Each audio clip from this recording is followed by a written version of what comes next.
3개월째 접어드는 가운데 국내 반도체 디스플레이 업계의 소재 국산화 시도가 잇따른 성과를 거두고 있다는 아주 반가운 소식이 들려오고 있습니다. 그동안 거의 전량을 일본 수입에 의존해왔던 고순도 불화수소를 우리 기업들이 국산화에 성공했다고 발표가 연이어 나오고 있는데요. 최근 업계 관계자들의 말에 따르면 삼성 디스플레이는 9월 안에 고순도 불화수소 국산화 테스트를 끝마칠 예정이라고 하고 이미 현지 최종 테스트 단계에 돌입해서 지금까지 별다른 결함 징조를 보이지 않아 이달 안에 최종 테스트를 끝내고 곧바로 양산체제에 돌입할 예정이라고 합니다. 옳지, 잘했어. 그리고 국내 디스플레이 업계 쌍두마차인 LG 디스플레이는 벌써 고순도 불화수소 국산품 대체에 성공했다고 전해지고 있는데 이미 국산화 최종 테스트 단계를 마쳤고 양산에 돌입한 것으로 전해지고 있습니다. 잘했다. 그래서 한 달 정도 지나면 불화수소 국산화 진행이 어느 정도 마무리가 될 거라고 하는데요. 참 이거 불화수소 국산화 대체가 이렇게 빨리 이루어지고 있다면 당초 예상했던 것보다 더 빠르게 진행되고 있다는 거잖아요. 그렇죠. 보통 최대 2년, 짧으면 올해 말이어야 가능할 거라고 기레기들이 보도를 쏟아냈었는데 정작 해당 기업에서는 이렇게 순식간에 국산화 성공을 알리고 있으니 일본 기업들 입장에서는 한마디로 날벼락 맞았다는 거 아니겠습니까? 그러니까요.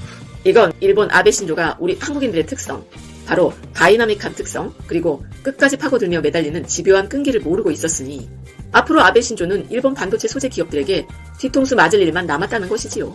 야, 이빨로 막 좋냐? 좋아? 그동안 우리 대기업들이 그냥 가깝다는 이유로, 편하다는 이유 하나로 일본산 원료를 들여와 반도체나 디스플레이 세정 공정에 사용해주고 있었는데 그 은혜도 모르고 아베 신조가 우리 반도체 회사들의 멱살을 좀 잡아보려고 플로린 폴리이미드, 포토레지스트, 그리고 불화수소를 수출 규제 품목으로 지정했던 것 아닙니까? 말로는 강제징용 배상 판결 때문이라고 했겠지만 그 이면에는 우리 대한민국 경제가 경제대국이라는 일본을 앞서 나갈 것 같으니까 발목을 붙잡으려고 꼼수를 부린 거잖아요. 그렇지. 그리고 문재인 정부가 너무 잘 나가는 것 같으니까 자기들 마음대로 정치나 경제에 앞으로도 간섭을 해야 할 것 같으니까 강제징용 배상 핑계를 대면서 꼼수를 쓴 거예요. 아니 솔직히 말해서 경제대국이라고 의시되는 일본이라는 나라가 그깟 강제징용 배상 판결로 살아계신 피해자 4분에게 10억도 안 되는 돈도 못 주겠습니까? 강제징용 배상비는요 고작 한 명당 1억도 안 되는 8천만 원 수준이에요. 물론 10원도 아까워하는 인간들이 일본인들이라고 하지만 중국의 강제 동원 노동자들에겐 사죄하고 배상을 했단 말입니다. 지난 2009년 10월에 중국인 피해자 360명에 대해선 일본의 전범기업 니시마츠 건설은 단계적으로 총 2억 5천만 엔, 하나로 약 32억 원을 배상해줬고요. 또 다른 중국인 피해자들 183명도 그 다음 해인 2010년 4월에 1억 2,800만 엔, 하나로 약 15억 2천만 원을 배상해줬습니다. 그리고 또 가지마 건설이라는 회사는요. 2000년 11월에 희생자 418명과 그 유족들을 포함해 986명에게 5억 엔의 배상기금을 마련하겠다는 조건으로 피해자들과 합의하기도 했었고요. 2004년 9월에 일본의 최대 스테인레스 철강 회사라는 니폰 야킨코규는 강제징용 피해를 입은 중국인들 6명에게 각각 350만 엔, 약 3,600만 원씩의 배상금을 지불하기로 합의하면서 6년여를 끌어왔던 법적 분쟁을 마무리하기도 했습니다. 또 일본의 대기업이라는 미쓰비시 머티리얼도 무려 3,765명을 대상으로 1인당 10만 위안, 하나 1,870만 원을 지급해줬습니다. 그런데 우린 고작 10억도 안 되는 돈이에요. 아, 참 너무합니다. 그러니까 일본 아베는 우리 대한민국을 지들의 식민지 속국으로 알고 있으니까 강제징용 배상 핑계를 대면서 우리 경제가 일본을 치고 나가지 못하도록 발목 붙들고 늘어지고 있다는 것 아니겠습니까? 그렇죠. 그리고 문재인 정부를 흔들어서라도 토착 왜구들이 이 나라를 다스리고 통치하게 만들려는 수작 아니겠습니까?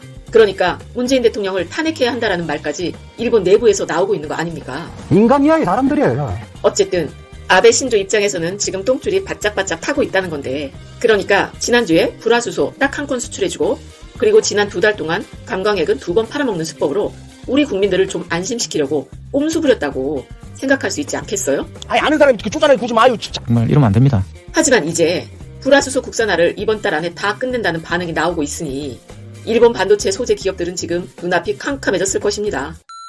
이건 우리 한국 민족이 위기가 닥치면 어떻게 해서든 꼭 해내고 마는 그런 민족이라는 걸 아베 신조가 몰라도 너무 몰랐다는 것이죠. 그리고 우리 국민들을 아주 하찮게 취급하던 매국노들은 우리 기업들이 일본과 같은 품질의 불화수소 개발하려면 최소한 몇 년은 걸린다고 방송이나 언론에서 엄청 떠들어대지 않았습니까? 그 사람들이 잘못이에요. 그 사람들이 아마 겉으로 내색은 안 했지만 속으로는 놀라지 않았을까. 특히 바미당 손학규 대표는 일본에게 강제징용, 물질배상 요구를 포기하고 정신적인 역사 청산을 요구하는 방식으로 도덕적 우위에선 대일 외교를 하자라면서 민족 감정만 앞세울 것이 아니라 국익을 냉철하게 지키고 키워나가는 것이 우리의 과제라고 말했었는데요. 참나 환장하겠네. 참 안 된 사람이다 이렇게 보고요. 그러면서 문재인 정부를 향해 일본 경제 보복의 원인인 강제징용 배상 판결에 대해서 국가적 차원의 대책을 내놓아야 한다라면서 문재인 정부가 특별 성명 발표로 문제를 해결하라고 요구했었는데 참 지금 우리 국민들이 우리 대기업들이 국산화에 성공해서 국익을 지켜내고 있다는 거 손학규 대표는 알고 있으려나 모르겠습니다. 그러게 말입니다. 어쨌든 이번 삼성이나 LG 측에서 불화수소 국산화 테스트에 성공했으니까 일본은 아베 하나 때문에 지금보다 더 심각한 경제